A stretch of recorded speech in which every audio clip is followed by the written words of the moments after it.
സംഘടനാപരമായ നടപടിയല്ലേ പാർട്ടിക്ക് എടുക്കാൻ പറ്റുള്ളൂ, അല്ലേ? മറ്റേ നടപടി എടുക്കേണ്ടത് പോലീസാണ്. പോലീസ് അല്ലല്ലേ? ഞാൻ പറയട്ടെ, അങ്ങ് തന്നെ ചോദിച്ചുകൊണ്ടിരുന്നില്ല, ഞാൻ പറഞ്ഞുകൊണ്ടിരിക്കില്ല, അങ്ങ് ഇടപെടല്ലേ? ഒരു കുറ്റത്തിന് 2 പ്രാവശ്യം ഒരാളെ ശിക്ഷിക്കാൻ പറ്റും. സംരക്ഷിക്കുകയാണെന്ന് ഇപ്പൊ പറഞ്ഞല്ലോ. ഇപ്പൊ സ്വാഭാവികമായിട്ടും കോൺഗ്രസ് UDF അത്തരൊരു നിലപാടിലേക്ക് കടക്കത്തില്ല. രാഹുലിന്റെ വിഷയത്തിലും ആ നിലപാട് തന്നെ ആയിരിക്കും അല്ലേ? അതൊക്കെ ഇത്ര ശക്തമായ നിലപാട് ഏത് രാഷ്ട്രീയ പാർട്ടി എടുത്തിട്ടുണ്ട്? വളരെ കൃത്യമല്ലേ?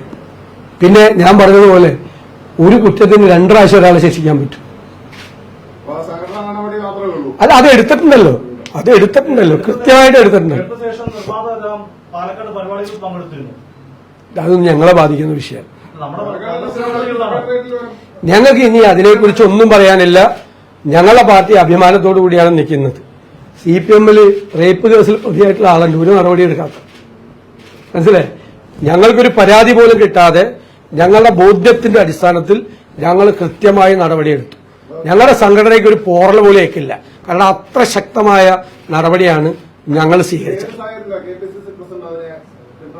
ഒന്നും പിന്തുണച്ചിട്ടില്ല. KPCC പ്രസിഡന്റൊക്കെ വളരെ കൃത്യമായിട്ട് കാര്യങ്ങൾ പറഞ്ഞു. ഇതൊന്നുമില്ല, അതൊക്കെ അദ്ദേഹം കറക്റ്റ് ചെയ്തല്ലോ. എല്ലാവരും കറക്റ്റ് ചെയ്തല്ലോ. എല്ലാവർക്കും ഒറ്റ സ്വരമുള്ളൂ. KPCC പ്രസിഡന്റ് പറഞ്ഞതാണ് പാർട്ടിയുടെ അഭിപ്രായം. എന്റെ അഭിപ്രായം അത് തന്നെയാണ്, എല്ലാവരുടെയും അഭിപ്രായം അത് തന്നെ. ഒരു വ്യത്യസ്ത അഭിപ്രായം.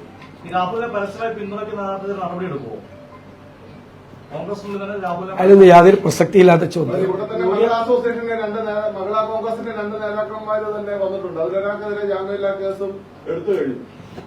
തെറ്റായ കാര്യങ്ങൾ ചെയ്യുന്ന ഒരാളെയും പാർട്ടി സംരക്ഷിക്കില്ല.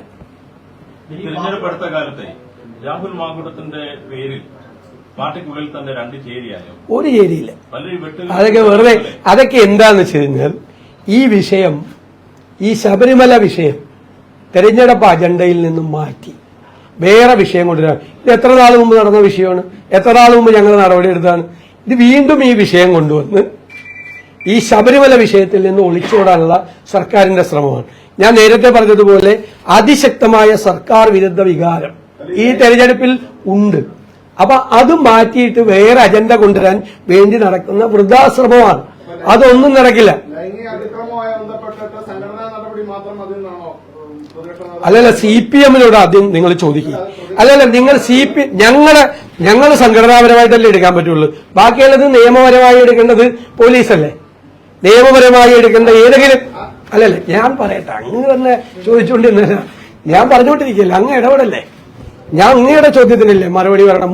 4ാമത്തെ ചോദ്യമാണ് അങ്ങ് ചോദിച്ചത്. ഒരാൾ തന്നെ 4ാമത്തെ ചോദ്യത്തിന് ഞാൻ വളരെ ക്ഷമയോടുകൂടി മറുപടി പറയല്ലേ. അതായത് സംഘടനാപരമായ നടപടിയല്ലേ പാർട്ടിക്ക് എടുക്കാൻ പറ്റുള്ളൂ, അല്ലേ? മറ്റേ നടപടി എടുക്കേണ്ടത് പോലീസാണ്. പോലീസ് കേസ് റേസ് ചെയ്തിട്ടുണ്ട്. ഞങ്ങൾ ഒരു തടസ്സവും പറഞ്ഞില്ലല്ലോ.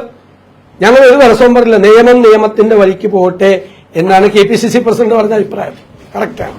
ഇനി വേറെ ഏതെങ്കിലും ചോദ്യം ചോദിക്കും.